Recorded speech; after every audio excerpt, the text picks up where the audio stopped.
Suarmanto yang anggota DPRD Kabupaten Nias Selatan laksanakan reses di Kecamatan Gomo pada hari Rabu tanggal 23 November 2022.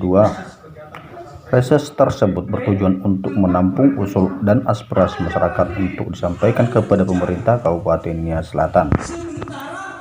Dalam kesempatan tersebut, tokoh masyarakat Amames Rate Lembanua, mantan camat Bernado, menyatakan dalam sambutannya berterima kasih kepada wakil rakyat yang melaksanakan reses pada hari ini, di mana sejak terpilihnya wakil rakyat dari Dapil 4 baru dilaksanakan reses di kantor camat Gomo ini.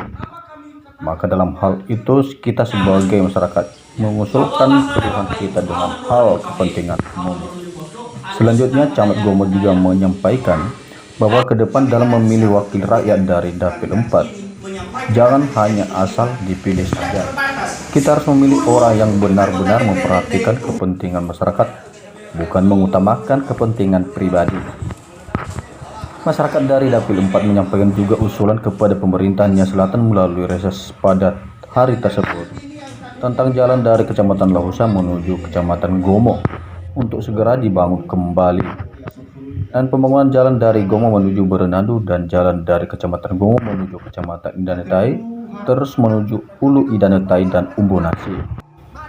DPRD Suarmanto ia menyatakan dalam arahannya bahwa segala sesuatu usul dan aspirasi masyarakat disampaikan pada hari ini akan disampaikan pada forum di rapat paripurna DPRD dan kepada Bapak Bupati Nias Selatan. Akhir kata DPRD Suarmanto ia, mari kita bergandengan tangan demi mencapai Nias Selatan yang jaya dan khususnya Dapil 4 yang makmur. Kegiatan reses tersebut dihadiri oleh DPRD Suarmanto ia, Camat Gomo, Babinsa Murabi 11 Gomo, tokoh masyarakat, tokoh pendidikan, tokoh agama dan masyarakat lainnya. Pelaksanaan reses jadwalnya 18 sampai tanggal 23 besok. Ekonomi sebaik Pak anggota DPRD menuju pekan Gomosto. Gorong-gorong dah di Pak saya itu atas Palea. Ada elektrik ekonomi perlu larang. Tim Liputan Tema Saki Hulu mewartakan dari Nias Selatan, Sumatera Utara.